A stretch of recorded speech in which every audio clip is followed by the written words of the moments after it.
everyone. This is the Pacific Division Shelter and Capacity Building Series. We're very happy that we're able to bring this back for the third season, for the third year in a row. And this series is brought to you by the Pacific Division Sheltering Leadership. And all the slides are sent out the day of with the reminder emails that there's a link that you can click. And the recordings will be posted on YouTube the night of. So later on tonight, you will be able to view the recordings on YouTube. You're currently being muted, and mic has been turned off, and the camera has been turned off as well. You are able to type in your question in the Q&A section, and you're able to say hi to each other in the chat section as well. And this session is going to be 90 minutes. It's going to be every week till the end, till mid-July. We do not have a session in 4th of July, and all the topics, you can find that on the link that I sent out earlier this afternoon. And now I'm going to turn back to Candace and Sherry to share with us serving people who are experiencing homelessness in Red Cross shelters. Back to Sherry and Candace. Thanks, Iwei. Thanks for the introduction and welcome, everyone. Glad to see you here. As you see, we're going to be talking about people who are experiencing homelessness, as well as some challenges in our shelters and some tips and tricks. So for those of you that don't know me, I am based in beautiful, incredibly cloudy San Diego. I am in the Southern California region. I have been a volunteer for about 6 years, do a lot of teaching and, pretty much whatever they ask me to do. So happy to be here, and hopefully we'll get some fun interaction this evening. I'm going to turn the floor over to Candace, and she's going to introduce herself and then take us off into our slides. Well, welcome everyone. My name is Candace Powell, and I am also with the Southern California region, and my primary role is Recovery Regional Program Lead, supporting the casework and sometimes the IDC activities. And we're happy to be here tonight. As you can see, our title for today's topic is Serving People Who Are Experiencing Homelessness in Red Cross Shelters. So we hope this is meaningful to you, and we'll invite your participation as well. Okay, so why are we presenting? Well, we hope by the end of the session, we'll have a better understanding of why Red Cross houses people who are experiencing homelessness and why they are welcome in our shelters. We're going to explain what type of services we can offer our clients in the shelter setting. We hope to learn about some resources that would be available to Red Cross during disasters. And then finally, we'll finish out with some operational considerations for working with the shelter. So first, want to talk about the fact that our words matter.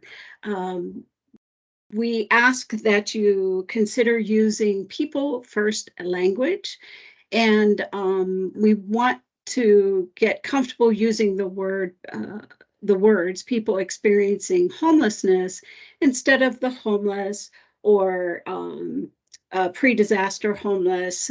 Clearly, we want to take a moment and place the focus of what we're doing with our clients on the person rather than their circumstance. So they are people first, and how we serve people is truly driven by the language that we use. So you may catch us not using people first language, but let's accept a challenge maybe that we all use people first language, people experiencing homelessness. We'd like you to take a moment and think of our Red Cross guiding principles. You could type in the chat if you can think of those 7 Red Cross principles, if you wouldn't mind taking a second to type in some of the guiding principles that the Red Cross strives to to embrace. Humanity. Thank you, Susan. How about some others? Unconditional. Any others? We can get one more. All right, unity, neutrality. Thank you, thank you. Yeah, so you got it. Our Red Cross principles, I'm just going to list them, and then we're going to spend time on one of them. Humanity, impartiality, neutrality, independence, voluntary service, unity, and universality. That's a lot of syllables. So we got many of them. I honestly have to look at them pretty regularly. They don't stick off in my brain or come right off my tongue. But the one we want to focus on for a few minutes is the principle of humanity. And when we look at humanity, it's the need to act in order to prevent and alleviate human suffering. It is respect for human dignity and helping people regardless of who and where they are.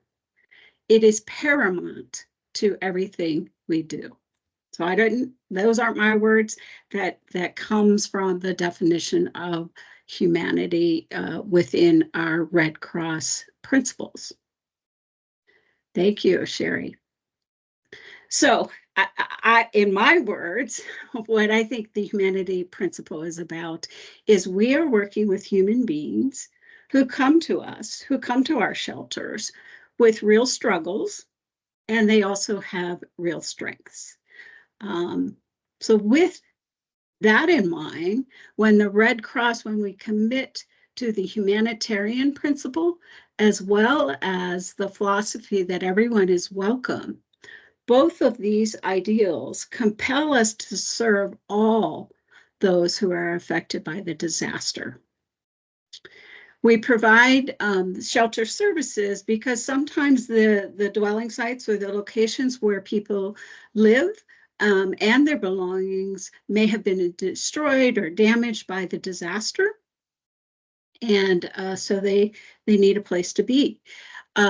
And also we know that in disasters, the very agencies, so whether those are government or community agencies that serve folks who are experiencing homelessness, they also are affected. And sometimes the shelters that are set up for folks who are unhoused, they may need their shelters may be located. So their facilities and their workforce as well could be affected.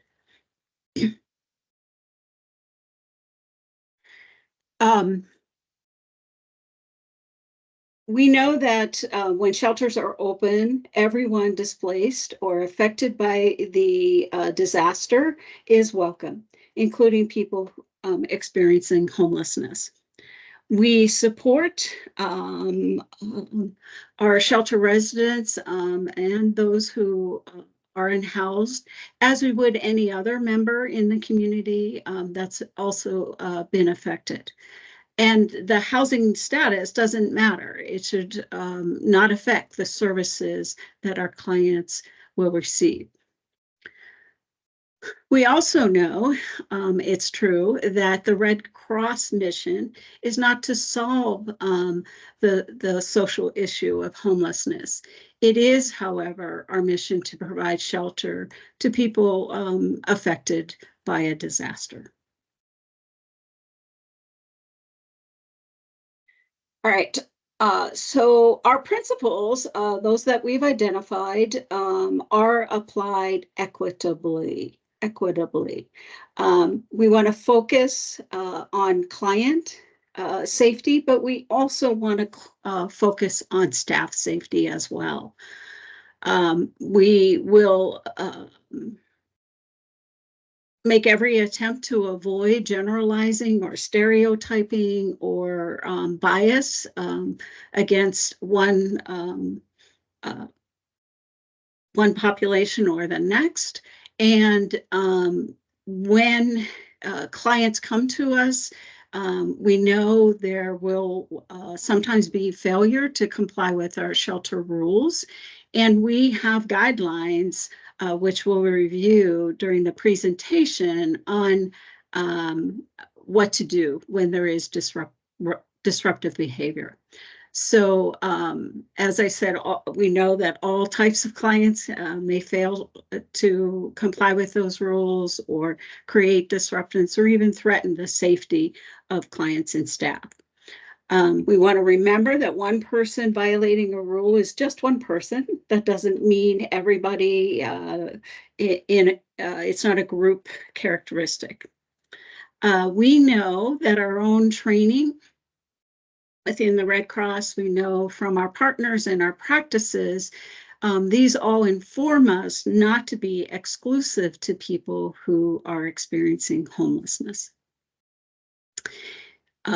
Anyone who continuously violates the rules, causes that disruption and threatens the safety, may be removed from the shelter following our own Red Cross guidelines. And then finally, a point we want to make is that you have an entire team around you. That team, if we see behavior that is of concern, we want to make sure that we're working with our supervisors, other volunteers, the other members of our team, which could include disaster health, spiritual care, mental health, also our disability integration folks, and even sometimes our partners who are at shelter. We want to make sure that you're not alone. You have a team that can support you in deciding next steps. All right. Want to talk, so while we've accepted and we've got our shelter population in place, we then begin to work on assessing what are the client needs. We know in response to climate crisis, there's an increasing number of large disasters, and those disasters are becoming more severe. So recently, the Red Cross has launched mission adaptation, where we focus on 3 H's to help empower our households that are affected by disasters. So, while folks are in our shelter, we know that climate change is disproportionately affecting the most vulnerable. And they have an increased risk of falling into poverty and suffering even worsening conditions for housing, hunger, and health. So our sheltering team, including registration folks, feeding folks, everyone that is supporting the shelter, as well as our individual disaster care folks and our shelter resident transition, is looking at a holistic approach to help the most vulnerable. And what we want the team to think about is to focus on these 3 H's as we commit to an early assessment of being at shelter early to assess what are those immediate needs while they're in the shelter, as well as identifying what are the transition needs for each household. We begin by looking at the first H, housing. We want to look at things like, is it safe? Is it secure? Is power turned on? Are the roads open? All of those, are they able to safely return to the living situation? Or do we look at other resources, family, friends, insurance, those kinds of things? We also, under what I call sort of hunger, it's really looking at, income. Do they need programs that may offset so that they can have food pantries or food boxes? Do they need food replacement? Do they have the things that they need to access all of those resources, which could mean transportation, mobile phone. As we all know, we can't really operate very well without our phones these days, and certainly that is true of our clients. So as a team, we assess those needs, and when we identify that we bring in our partners, and I'll have a couple slides to talk about who those partners are next. But before I do that, I want to go to our final H, which is health, on the next slide. So our disaster health services are at the shelter when we open. And one of the key functions that disaster health is doing is conducting what is called an assessment of, with the acronym CMIST. And you can see there what each letter stands for, but what we're looking for is what are the communication needs that we need to pay attention to for the family? Do they need translation? Are there issues with hard of hearing? Are there vision issues? And are we communicating in ways that everyone can readily understand? M stands for maintaining health. And so they're looking for, are medications needing replaced? Is there durable medical equipment that in order to maintain blood pressure monitoring, do we need to look at those kind of medical equipment replacements? Independence, we're looking at mobility. So do we need to think about, did they evacuate or did they come to the shelter with canes and walkers and wheelchairs? Do we have those mobility devices in place? Support services and self-determination, what we're looking at there is if when they were in their home or in the place that they were living, did they have personal care attendant? Do we need to invite the personal care attendants in and the supports that they had so that they can maintain, again, that independence? And then finally, of course, transportation.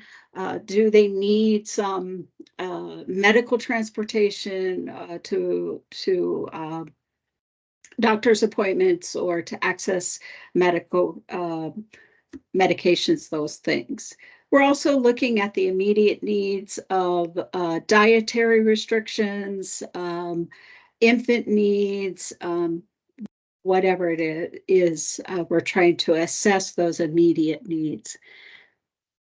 We collaborate. I hope you're hearing that as a team. We work with the shelter manager, the sheltering team, disability integration, as well as disability mental health, spiritual care, and then, of course, the shelter casework team, all working to meet those needs. All right. So, and while we're providing that safe haven, while we're providing the sheltering, we've done our assessment, and then we begin to work with the internal Red Cross activities to meet those needs of the shelter residents. So here's where we bring what I like to think the full force or the full power of the Red Cross with our internal resources. And we're communicating as, to our supervisors, to our managers, to our leadership, all the needs that we are discovering. So our individual disaster care team, that's our health service, our mental health, our spiritual care, all on site to meet the physical and emotional needs of our residents, and also our workforce. We're training them to make sure that they're touching base with and floating around and touching base with also our volunteers. We have feeding, who is attending to the dietary needs, whether that's a vegan diet or allergies. We have reunification, reconnecting with our loved ones. Also, housing liaison who may be looking for availability of housing. What are the eligibility criteria, connecting to coalitions, trying to make sure that housing is top priority. And then also our pet liaison, which is ensuring that the household pets at shelter and at exit are attended to. So we're bringing all of this together in efforts to fulfill those immediate needs, and then to begin to look at the transition needs as well. So internal, now let's talk about external. So again, if we focus on the 3 H's, we can work with our community engagement and partnership activity to identify the external resources that we may need to bring to the shelter. Those can be our CEP, community engagement and partnerships, that works through external relationships. They become our best friend, really. It's really important that our shelter supervisors, our casework supervisors, all the client care supervisors, as we're identifying those needs, we need to early on and continually, regularly communicate to leadership what our needs are. Externally, we look to housing resources, which could be the service providers that are specifically focused on working with people who are homeless. It can be the housing authorities or housing commissions. There are local coalitions of care that are focused on housing, realtors. Many very quickly we start thinking about housing when we're doing sheltering.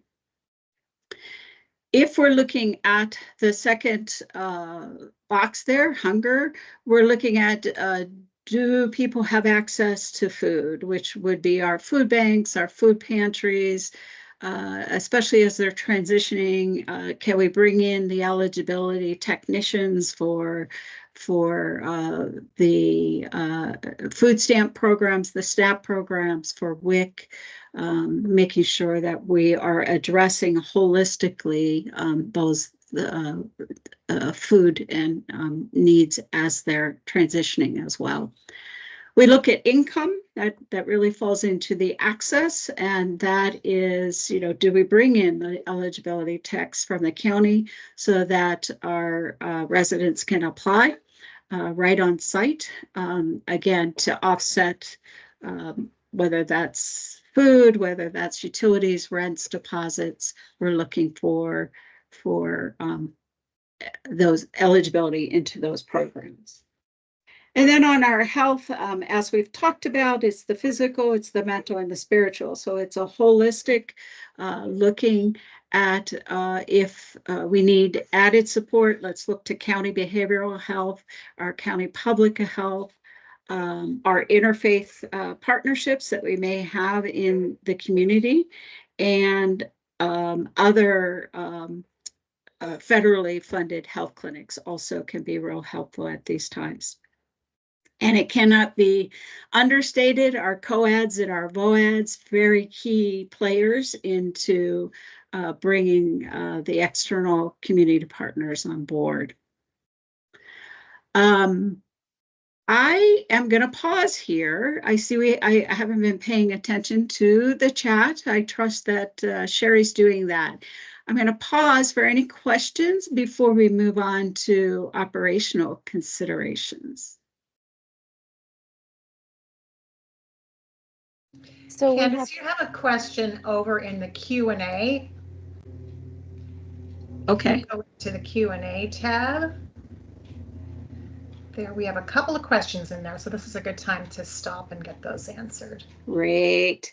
All right, so the first one is from Jim. How do you determine if a person who is experiencing homelessness has truly been affected by a disaster? I think I would flip that question, Jim, to say, how do we know any person that comes into our shelter is affected by a disaster, right? We take them for their word. And if, especially in the beginning, and I know Sherry's going to talk about this point in a little more detail, especially in the beginning, before we know the scope, before we know what's really happened, when the situational awareness isn't fully formed yet, everybody's welcome, right? And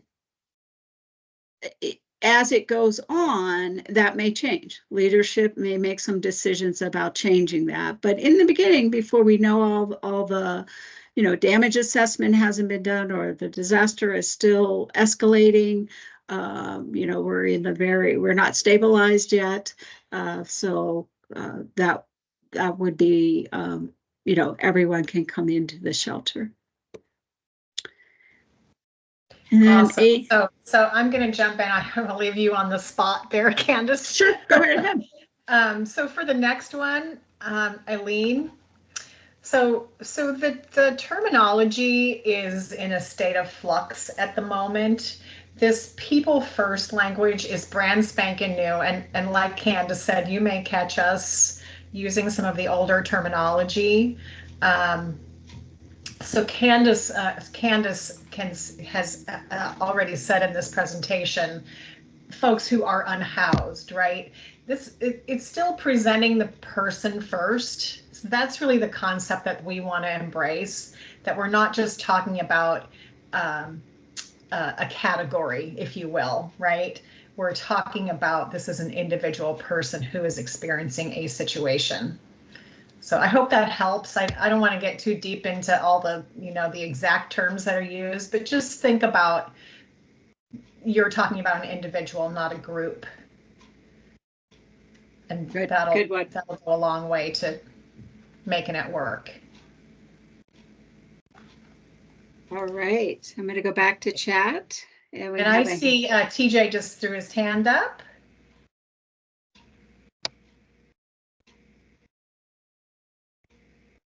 TJ, I'm not sure you're able to come off of mic right now. We are going to hold the Q&A really till the end of the until the end of the session.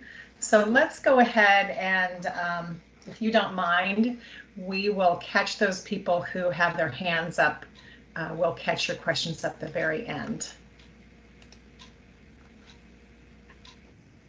Okay, and I'm trying really hard to define some of the acronyms in the chat. So if there are any acronyms that I missed, I apologize. I was trying to catch them as they got said. So now we're going to move on. I call this the tips and tricks section. And I want to throw a shout out to Jim Mulleris. And I don't know which region he's in, but Jim put together some really great tips and tricks. They were running a shelter that was 100% occupied by people who were experiencing homelessness. And they learned a lot of things as San Diego, as our region did in January when we had some flooding and a very high percentage of our population was experiencing homelessness. So let's just jump right into these. First of all, any shelter that is more complex and more stressful is going to be harder on not only your clients, but also your staff, right? So you want to really focus hard on your staff, the well-being of your staff, okay?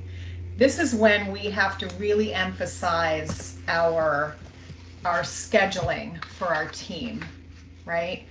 You're going to need more people. The more complex your shelter is, the more volunteers you're going to want on each shift.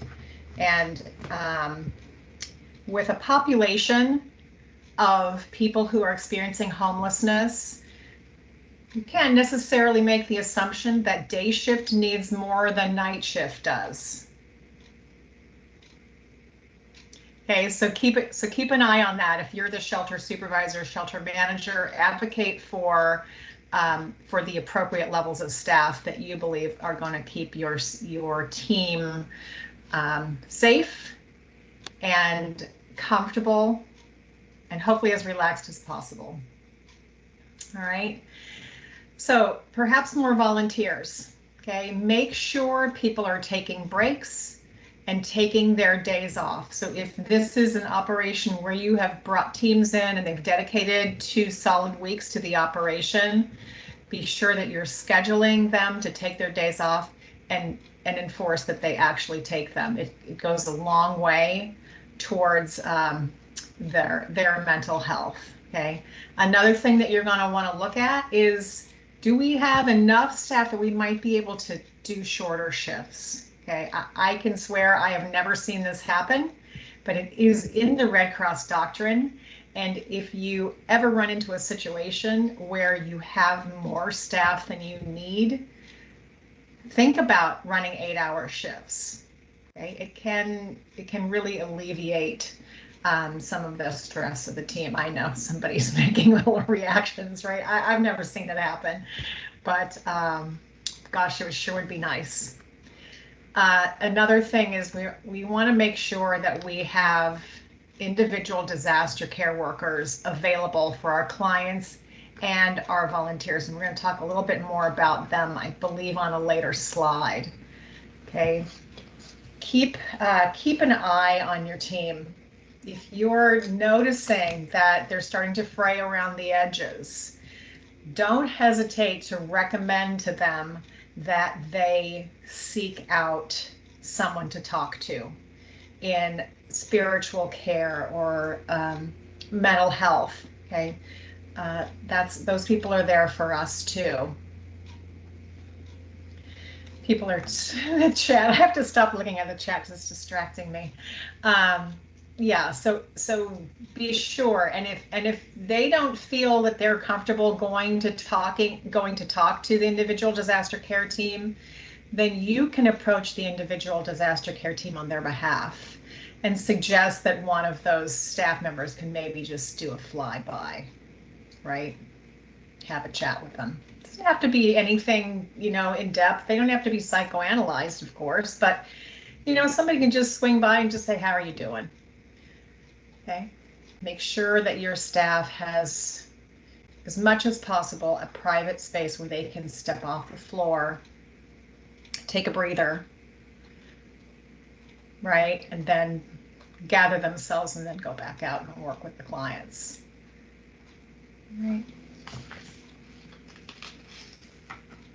All right, here we are. Now we're on that individual disaster care slide. So, as I mentioned on the previous slide, individual disaster care is there for everyone, right? Not just our clients, but also for us as staff members. You want to make sure if you have a complex shelter, regardless of their pre-disaster housing status, some shelters are more complex than others, okay? They just are, okay? It may have something to do with their pre-disaster housing status, and it may not. We as shelter workers need to be sure that we're advocating for an adequate number of on-site individual disaster care members. In a more complex shelter, they need to physically be there 24 hours a day, 7 days a week.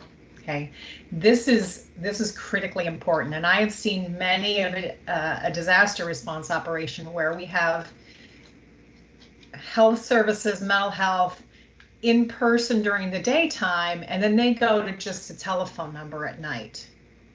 You cannot let that happen in these more complex shelters, and I know that. Individual disaster care volunteers, the numbers were gutted during COVID, just like all the rest of our activities. And it may not be that we can get Red Cross volunteers in those positions 24 hours a day, 7 days a week, but as Candace said, we have a lot of community partners, and I see things flying by in the chat, right? There are a lot of qualified people that can come help us in that regard. That can be from our county, right? County mental health, county health services. A lot of our local churches will send volunteers that can help us in this regard. So be sure that you're advocating. If you happen to be the shelter supervisor or the shelter manager and you're filling out that daily shelter report, the health and safety of your clients and staff is something that you advocate for on those daily shelter reports. And you're staying in touch with the headquarters, your headquarters supervisor, and really you are the best advocate for what's going on inside the shelters. Okay, people at headquarters are not there on the ground and they're not really seeing or feeling what's happening. You're the only ones who can really let them know. Okay. I can't emphasize that enough. Okay, it's the squeaky wheel, right? If you just throw it up the flagpole and you don't hear anything, throw it up the flagpole again. Right? Don't let yourself or your staff be put at risk because it is not being treated as a priority at headquarters. Okay? It's your job to make them feel like it is.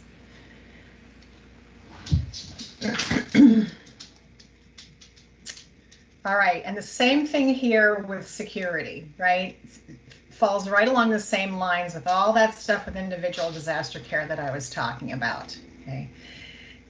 If you have a complex shelter and there are a lot of issues going on, you're going to potentially need enhanced security. You may need security on site, right? We don't always need security on site, but a more complex shelter is going to require it.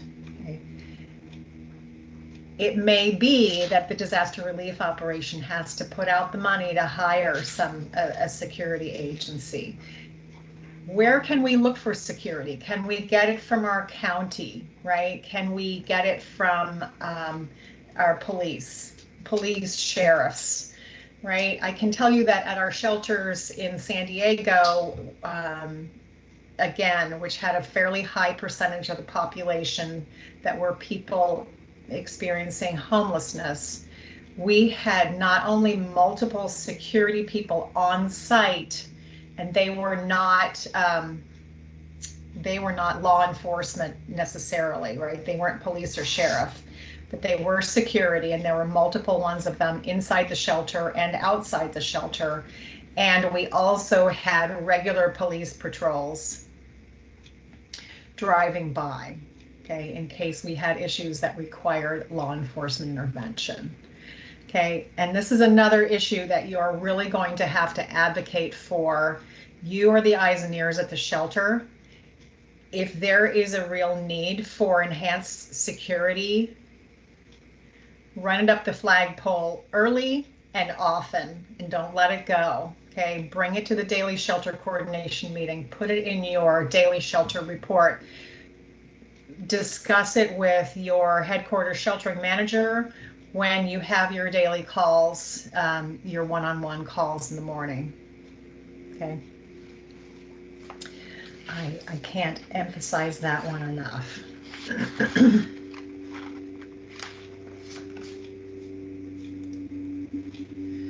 All right. So this one was near and dear to my heart because, of course, we had several disasters recently because of weather, not because of fires, believe it or not, right? We've had blizzards, we've had tropical storms, we've had flooding, right? And it's pretty wet. So keep in mind that you're going to be having clients arriving at your shelters who don't have anything besides the clothing on their backs. And this is true in a fire situation as well, but at least those people in the fires are not arriving already wet, right? They're already in clothing that they really need to have replaced right away. A lot of times our unsolicited donations which could potentially help us out in that kind of a situation. They don't start on, hour one. And so you as shelter workers want to advocate for your clients who are coming in the door with no change of clothes, or if they happen to be folks who are experiencing homelessness, all of their clothing may be wet, right? Even if they have replacement clothes, everything could have gotten soaked. So start working with community engagement and partnerships, who are my absolute favorite activity on a disaster relief operation. Work with community engagement and partnerships, work with government operations to have some of our partners help us out and get some clothing in as quickly as possible. Get some towels, right? Get those ordered through logistics. They can either in-kind donation them, or they can buy them. And yes, in-kind donation them, it is a verb, and I'm going to go with that. Also think about, so for our San Diego floods just recently, we were in a gym setting that did not have showers, didn't have adequate toilets for our population, so we brought in portables.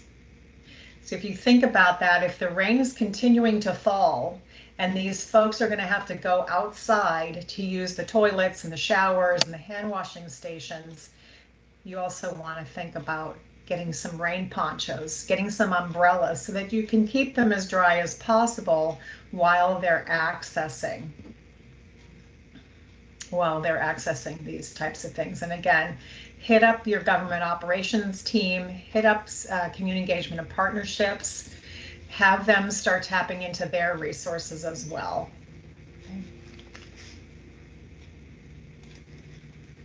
All right, and we're on that subject. Some of these complex shelters, you got people who are experiencing homelessness. Sometimes they don't get a chance to take showers all that often. Sometimes they don't get a chance to wash their clothing all that often.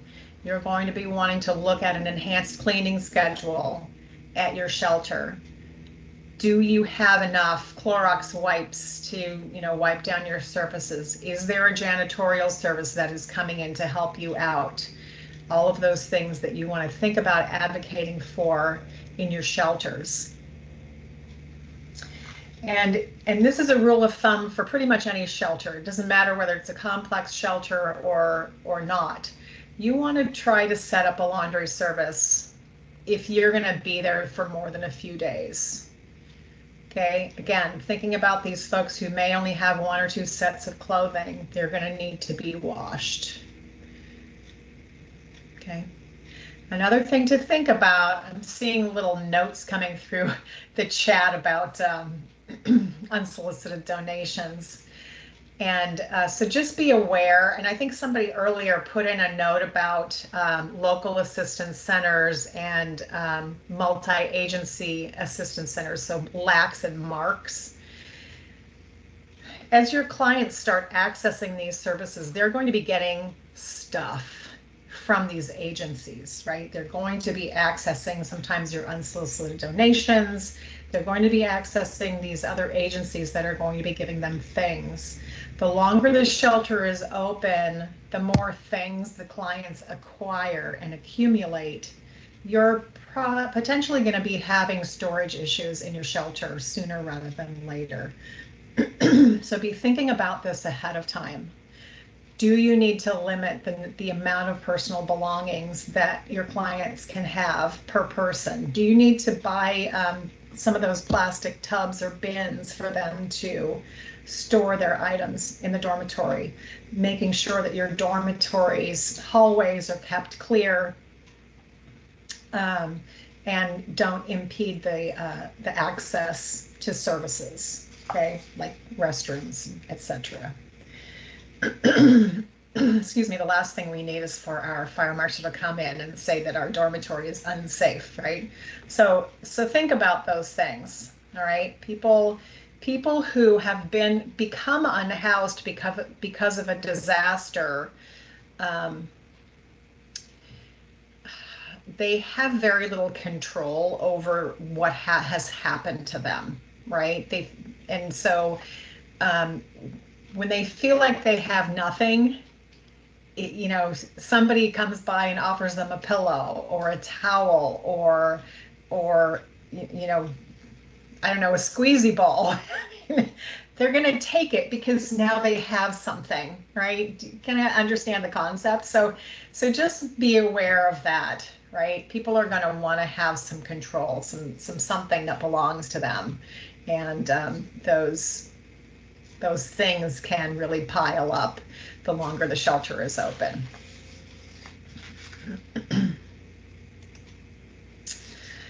All right, can I see a show? Are they able to raise their hands? Can I see a show of hands of the people who have worked in a shelter where you've used wristbands?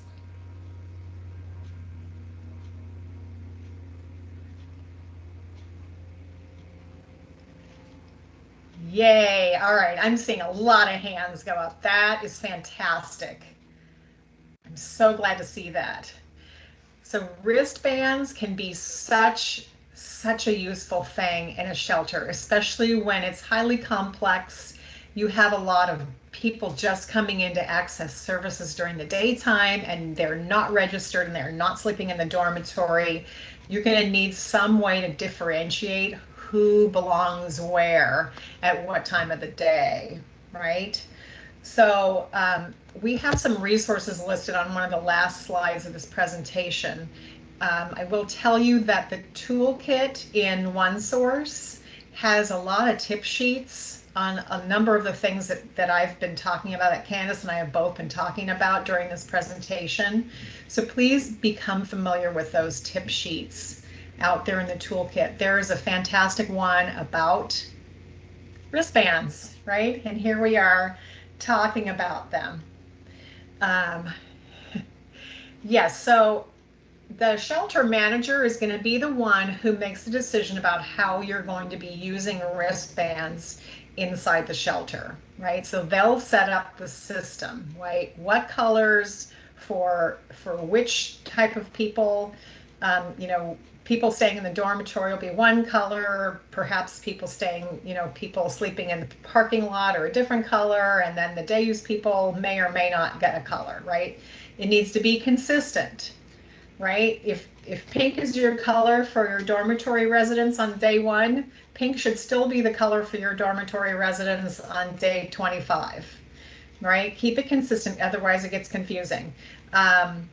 You know, you hear horror stories about how the wristbands get used. So, you know, talk to each other, learn the tips and tricks that people have discovered work.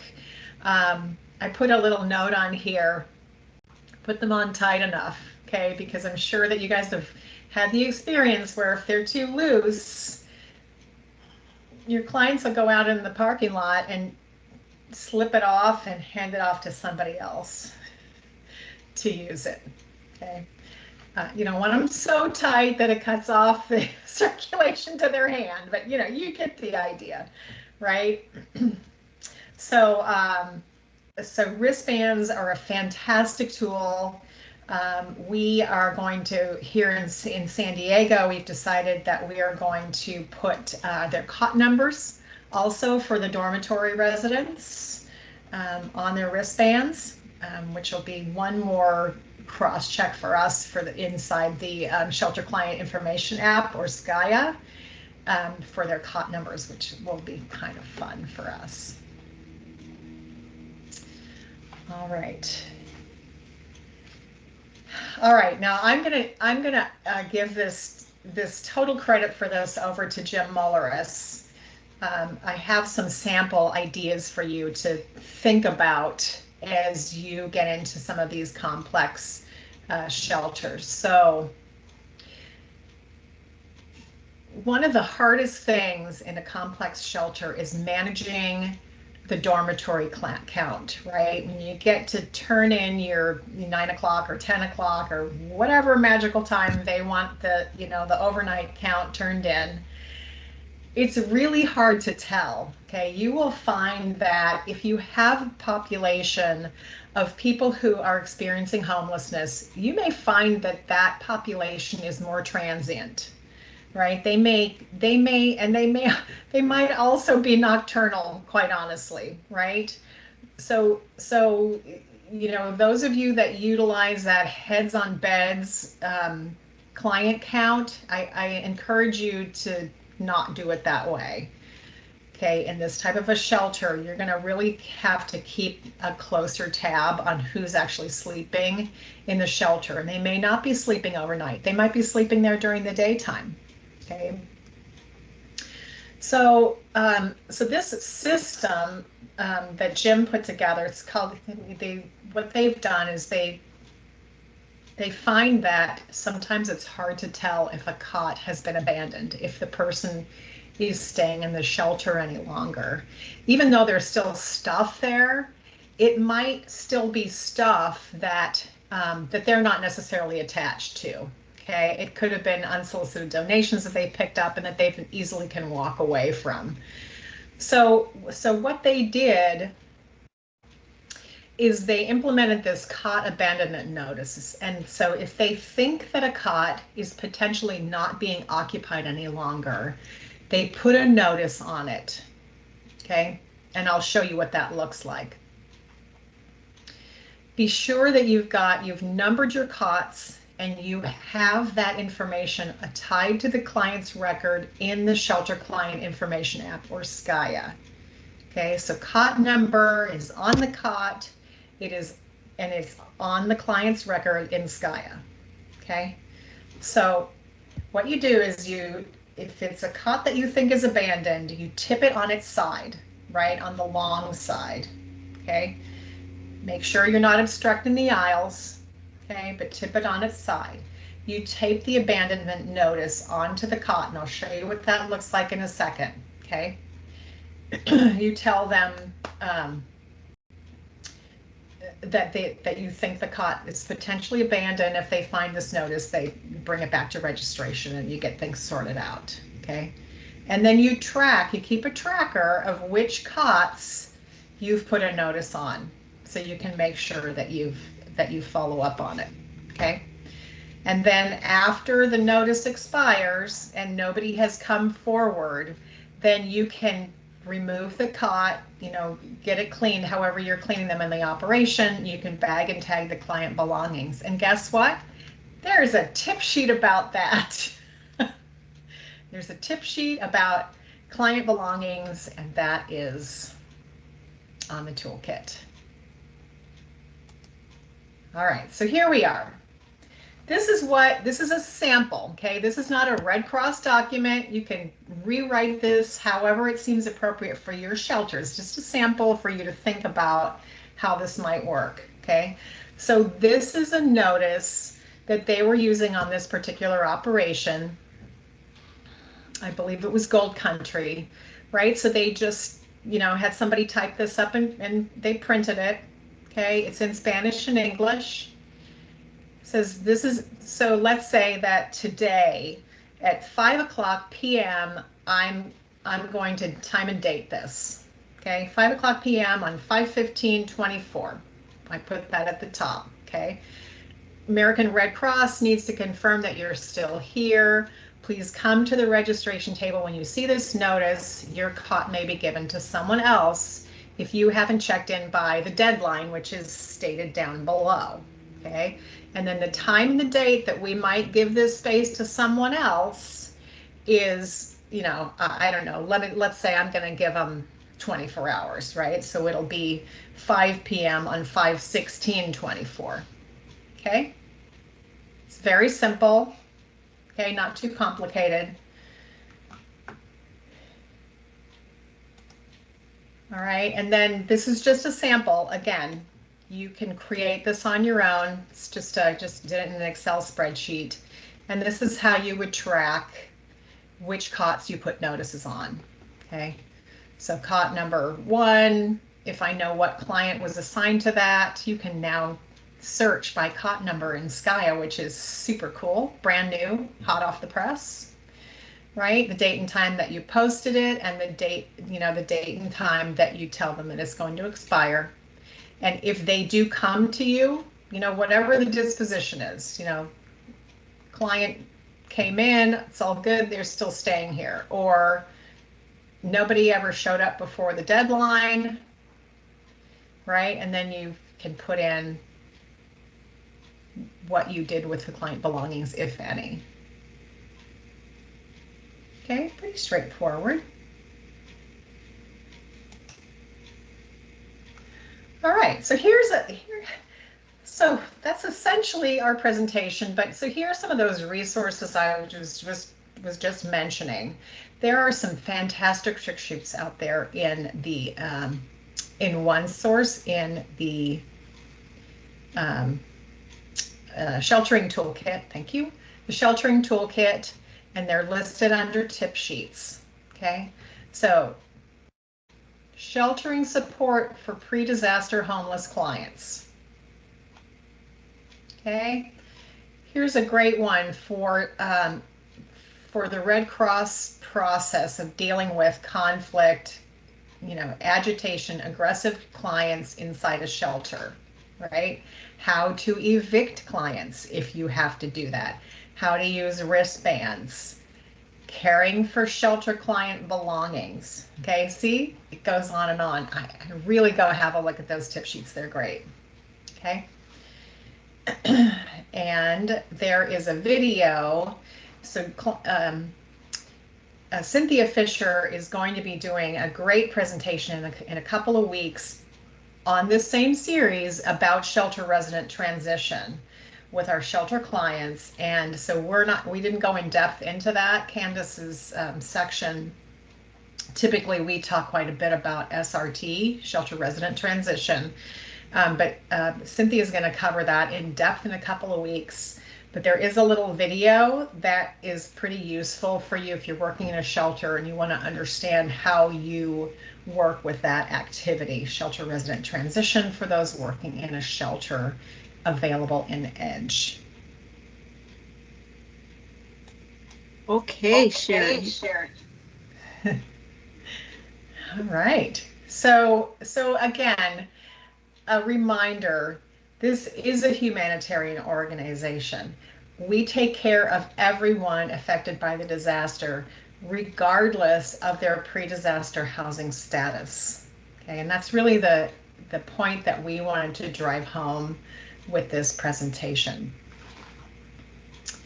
So with that said, we have gotten to the point where we'd like to hear your questions and make sure that we address them as much as possible. With my favorite picture on the planet. I love it. So Iwei, are we able to allow folks to raise their hands or ask questions? Yep, At this it's point? already done.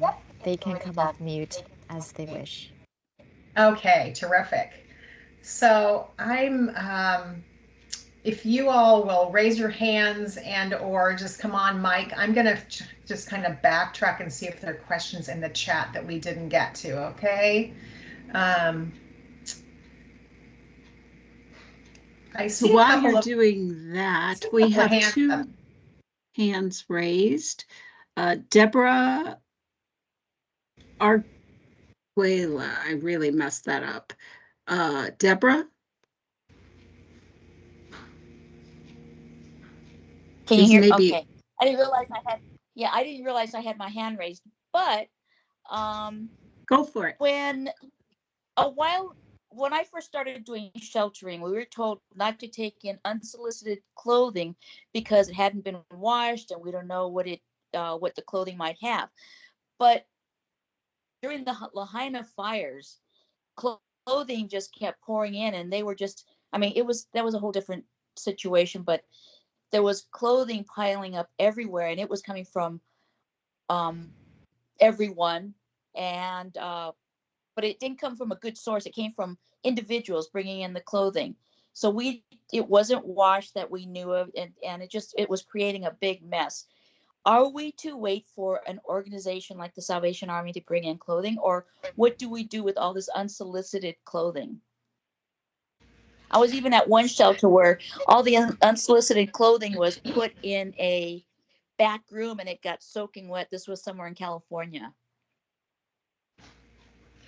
So So Deborah, I will say that that's not necessarily the scope of this presentation, but it's really going to vary from disaster to disaster and operation to operation and even shelter to shelter, okay?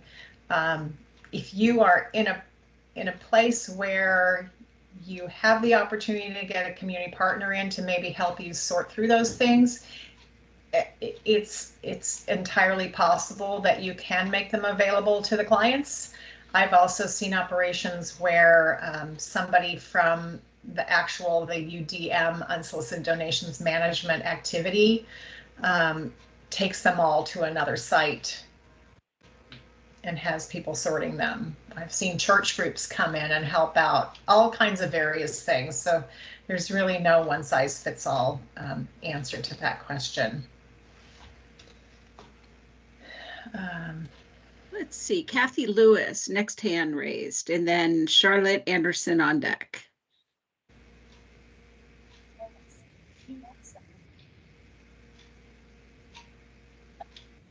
Oh, I think I'm off mute now.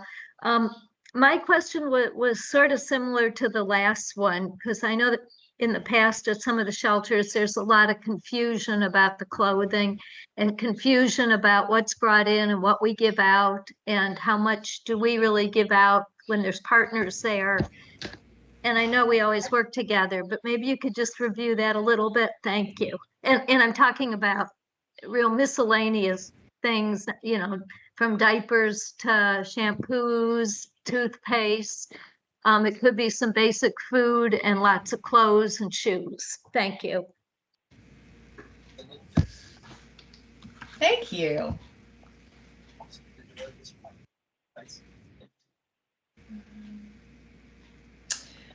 So backing up, if you don't mind, I see a question in the chat from Richard. It says, we frequently run out of a supply of colored bands at a shelter. Is there a quick way to get more? So I'm sure other people on this call could give you some tips, but for me, if I'm in San Diego and I run out of wristbands, I'm going to head to the party supply store with my MCPC. Anybody else have a quick answer to that one? Yeah, Jerry, on that one. In addition to your MCPC, if you contact logistics and get over, you know, if necessary, if you have a fulfillment truck, that potentially they can bring that out to you depending on which day and which time you need them. In addition, you could 6409 it. So there are a couple of ways before you have to use your MCPC card. But once again, as you're right, if it's absolutely the last minute, yeah, run out and go get them. Yeah. Okay. Thanks, Deb. It's good to see you. All right. Let's see. So somebody said, Laura says, what happens if they come back after the deadline? Well, then we can, you know, we'll have to re-register them into Skya. We'll just check them back in Skya and give them another cot. That's no biggie. Okay. Sharon says, if they don't return and have belongings, should staff list what has been bagged up? Yeah, that's probably a good idea. Bag their stuff up. Make sure you have a list of what's in there. Have two, and if you can, I would have two workers doing that so they can both sign the document. Just sort of a little bit of a CYA there. So that was a really good question. Thanks for that. Actually, you guys are all asking really good questions.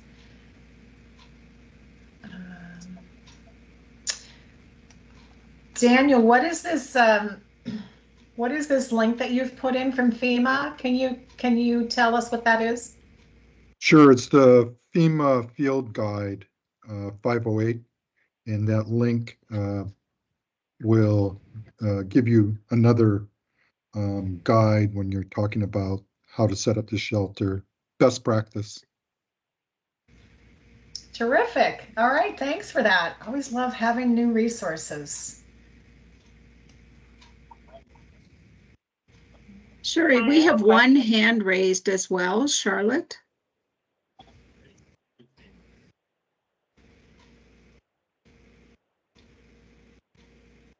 Charlotte, did you have a question?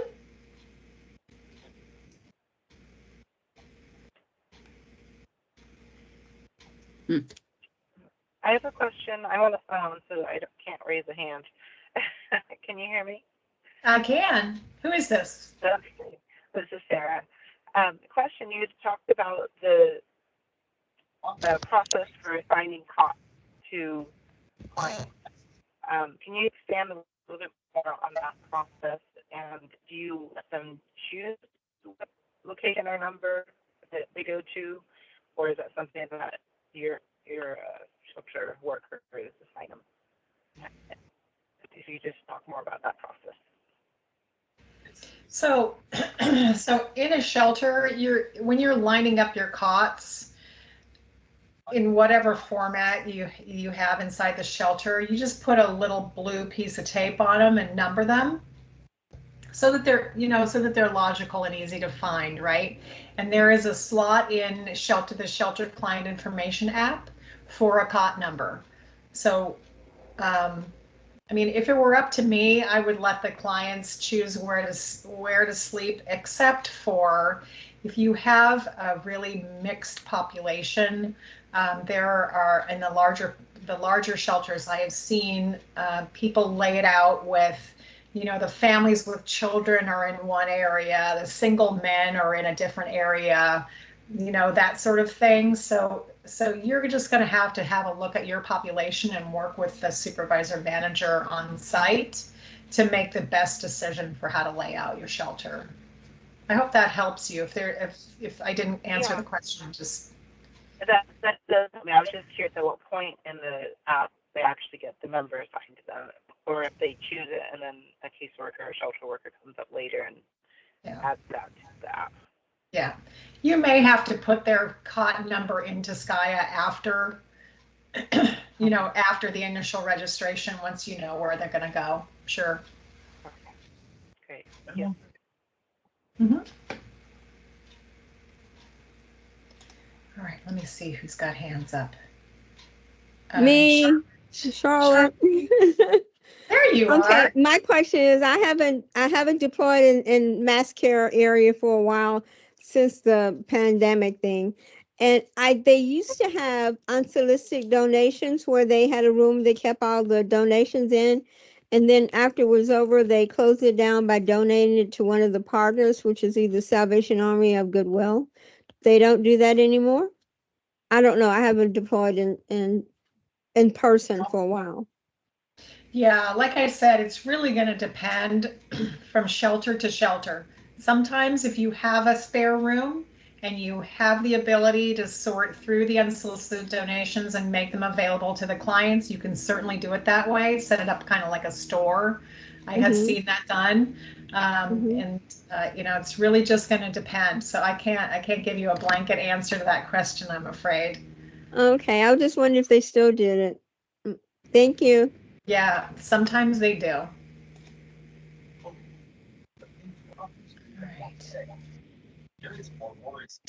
All right. Did we get all of the questions answered? Is there anybody with any other questions that you want to ask?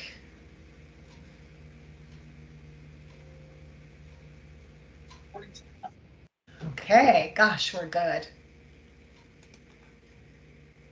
Yes, Daniel. I'm not sure if this is the appropriate time to ask, but would you address the subject matter of preparing for field promotions from SA to manager?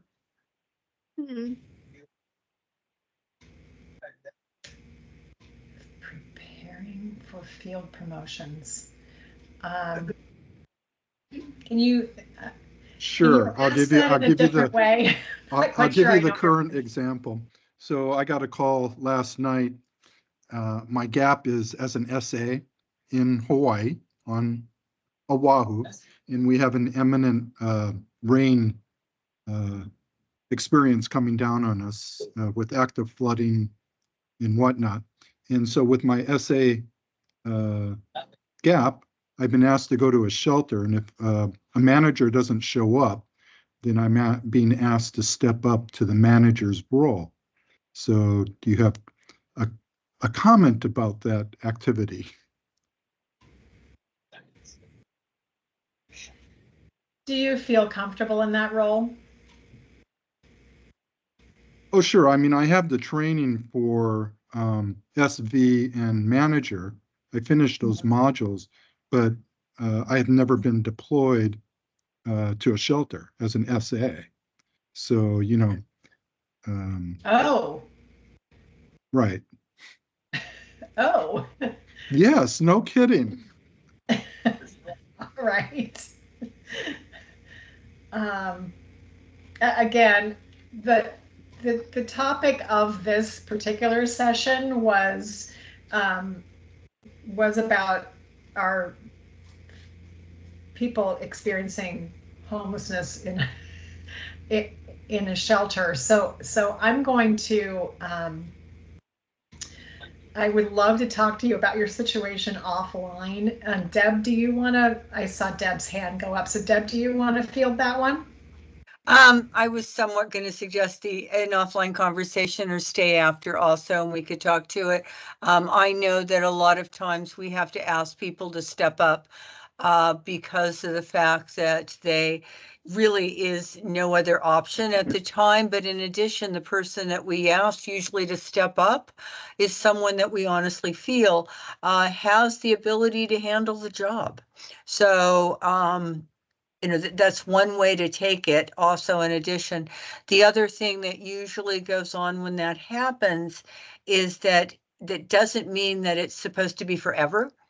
Your team back you know, that's helping put this together is looking for someone to be able to come in and help you and relieve you.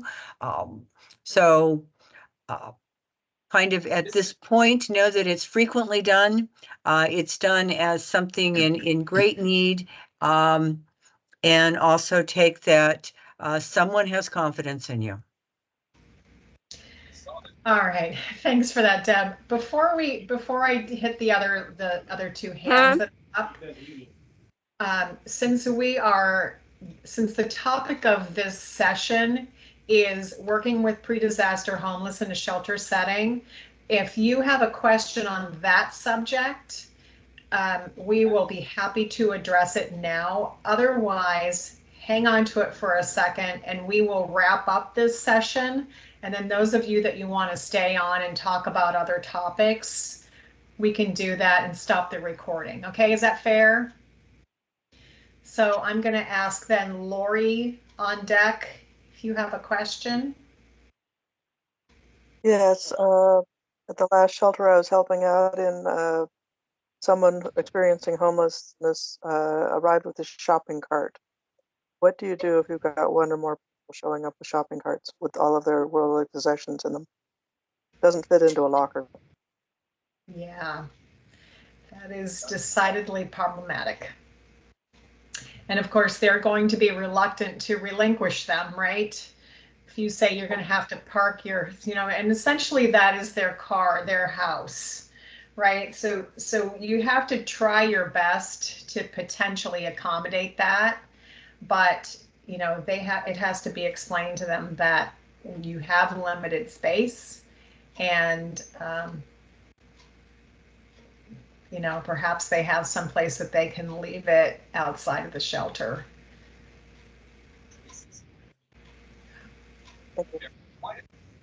Yeah. Mike.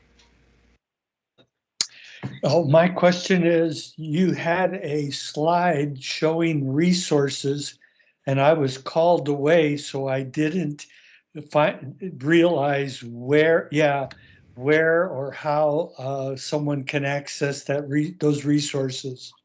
Yes, these are in one source in the sheltering toolkit. Okay, the sheltering toolkit. So you go to the sheltering toolkit, and if you scroll down, first it'll have all the doctrine, and then it has forms, I think, and then something, and then I think like one of the last sections towards the bottom is tip sheets. And that's where you'll find all of these tip sheets. One source in the sheltering toolkit. Thanks for asking that, just in case Yeah, somebody thank else you. missed it too. Steve.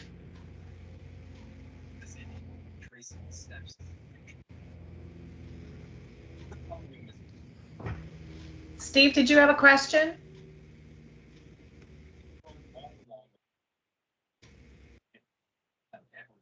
Should be, am I unmuted now? There you are. Hi. First time caller, long time listener. No, long time ago trained, one of the training stories that I heard, I'd like to share now. It covers a couple of the topics. It had to do with clothing donated. Part of the problem was that the more clothing that was donated could not be clean, sorted, and so forth without taking volunteers away from actually helping people. It also took up facilities and room for supplies and things that were necessary. So the gist of it was to engage with local nonprofits and such that specialize in clothing. Red Cross does not, others do, and specialize with them. And then, of course, refer people to those places to donate their clothes and then work with them. The other part is with the unhoused having their own clothes. Unfortunately, those clothes may not be sanitary, and you don't want to bring them in or anywhere near inside the facilities. So you do need to have a change of clothes, shower, and so forth for those people. If they need to account for their clothing and so forth, I think someone else's idea of bagging and tagging it and putting it outside somewhere is fine, but that's certainly something you want to be aware of, possible contaminants coming into the shelter. Yeah, absolutely. All good points, Steve. Thanks for sharing that. All right. I don't see anything else in the chat. I don't think. If I missed one of your questions in the chat, go ahead and raise your hand now. And I don't see anything else in Q&A. So with that said, I want to say thank you. Candace and I both want to say thank you for being here this evening. And I hope that you got a few takeaways that will stand you in good stead the next time you're in a shelter operation. Thanks for being here. Anybody who wants to stay on and chit chat about other things for the next 10 minutes or so, we'll be happy to do that.